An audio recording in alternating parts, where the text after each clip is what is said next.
Flash warning for photosensitive viewers.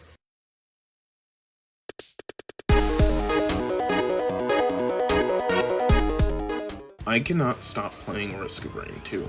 With free access to the wide library of games that my friend Frank has in his account, I have a bunch of stuff downloaded on my PS5. I've been able to try out games I never considered putting a cent into, but every single time I've turned that thing on in the last week, it's just been...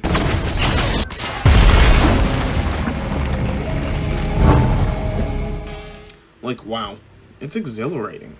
It might not look like much, especially at first, but this is a video game that knows what pressure really is and exactly how to apply it to you. And best of all, it makes it fun.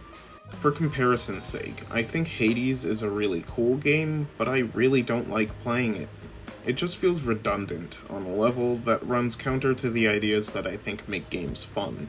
I don't like just doing it again and again until it finally gets easy, but a kind of guidance that allows me to get more skilled to the point that things that were once very hard become very easy. Okay, so what's the basic ground that I need to cover for someone who's never heard of this game?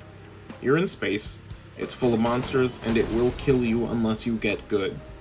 You have classes that you can play as, optional but encouraged multiplayer, and difficulties ranging from go back to preschool to please get a job. And no matter what, the amount of time you spend will influence how hard any given run becomes. I bought Risk of Rain 2 on release on Steam for a computer that could barely run it and immediately hated the level of difficulty that seemed inherent to it. Playing on Rainstorm, the intended mode suggested for people like me, who were acclimated to this series by now, was too intense, dramatic, punishing. I like hard games from time to time, but I can't stand if that difficulty is from random stuff that just seems to happen, and boy, this game sure has it at times. But it also has some of the most clean looter roguelike mechanics I've gotten my hands on in a while. Sure, most gameplay here was primarily intended for PC. Shout out to my newer PC, who should be just fine running this, but the game triggers an error where the thing just starts to lock out of nowhere. I'm getting away from the point. The controls feel good to use in this thing. You get 4 main abilities bound to bumpers and triggers, equipment on triangle, and interaction on square. I don't normally talk about control placement, but I think it's important because of the nature of this game. My favorite roguelikes are ones that throw me right into the game and just let me do my thing without having to invest me too much into a story, until maybe they can tell I've been playing for so long that I might as well be interested in that kind of thing. If I can throw a podcast on while I play and not have to pause it every 10 minutes, I'm in heaven. How does that connect to controls? Because this game's got a setup that feels intuitive. I can throw it on and just slip into that state where nothing else really matters. The only thoughts in my brain are the occasional funny ha-has from my podcast, and then the game objective at that very second. That's bliss to me. The aforementioned difficulty was the biggest turnoff of this game for me. There came a run where I was getting so far with such good equipment, and then I was killed by the environment itself. There was one run where I didn't know how to find the teleporter to get to the next planet, and I was as hyped as possible from having all this good loot, and so I just let the game sit until the planet became hostile enough to kill me, because I didn't have the heart in me to just restart the run.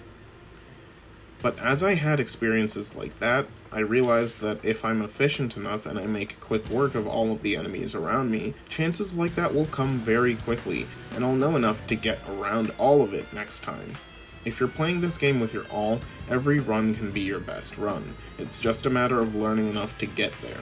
Risk of Rain is proof. It's evidence that, yeah, it might make sense for some people to include some 40-hour story about how you have to save the world, but more often than not, that's only useful when that's the point of the entire experience. And the point of Risk of Rain's entire experience is that weapons go boom, you die a lot, and it's fun every single time. That's it. All the extra exploration of the cosmos within this game is a cherry on top that is fully optional, and if you want to find it, you have to earn it. 2 videos ago, I was going on a tangent about how indie devs will have fun with how much they value the time of their player. This is exactly what I mean. This game wastes no time getting you in and out, and it's better for it. Every single thing that you might consider extra is up for you to decide whether you have to do it or not. For example, there are 5 main stages of this game. Once you get past 5, you end up on the moon and can face the final boss. But if you don't feel like facing the final boss, you can switch the teleporter on the 5th stage and loop back to the 1st, with a higher difficulty and new loot drops. If you don't care about difficulty and you just want to play more game, you might ask, why would I do that? I'll tell you why. You can not only see new enemy types, but if you get all the way to beating the 3rd stage on this new loop, you can choose to go into a portal that will take you to an entirely new final boss secluded to that section. Why would they put that in this game? Because it's fun, and because it gives you new ways to explore, different things to anticipate, and shows that they're thinking of everything. Did I mention that on release this game was only $25? There are many games that are $70 coming out this year that already do not, or certainly will not, have this level of depth and care put into them. And I'm barely scratching the surface. If you want something that's fun and worth your time, Risk of Rain 2 is your game.